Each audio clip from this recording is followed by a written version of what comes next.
1947 की जो मैं स्टोरीज़ करता हूँ, इसके पीछे एक छोटी सी बात है कि मैं गवर्नमेंट कॉलेज लाहौर में पढ़ता रहा हूँ और मुझे घर बहुत याद आता था। हॉस्टल लाइफ मैंने गुजारी है, 6 साल वहाँ पे रहा हूँ, तो हमेशा मेरे साथ मसला रहा है, मुझे हमेशा अपना घर बहुत याद आता था। तो जो लोग हमेशा के लिए अपने घर बार को छोड़ के इंडिया चले गए, जो लोग इंडिया के थे वो पाकिस्तान आ गए, तो इस दर्द को मैं समझ सकता हूँ। जो है ना, मैंने जब भी किसी बुज़ुर्ग का इंटरव्यू किया है तो न सिर्फ वो रो रहा होता है, बल्कि मैं खुद भी रोना शुरू कर देता हूँ। इतनी दर्द भरी कहानी है।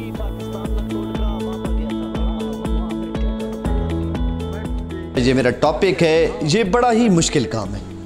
मैं किसी चक में जाता हूँ, किसी इलाके में जाता हूँ और उनसे पूछता हूँ कि जहाँ पे कोई बुज़ुर्ग ऐसे हैं कि जिनकी उम्र 90 साल से ज़्यादा है, तो मुझे बताते हैं कि वो फ़लाँ चक के अंदर है, फ़लाँ जगह पे। तो ये एक समझ लें कि हाइड एंड सीक, आँख मचोली का एक खेल है। आप तो लोग तो समझते हैं कि ये जाते हैं, बुज़ुर्ग को माइक लगा इंटरव्यू करना शुरू कर दिया, लेकिन उस आध घंटे या 20 मिनट के इंटरव्यू के पीछे हमारे पूरी 4-5 दिन की मेहनत होती है।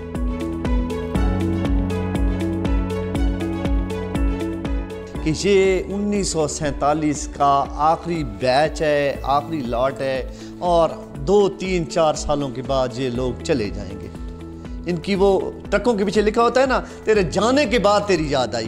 तो ये लोग जब चले जाएंगे फिर इनकी अहमियत का हमें एहसास होगा।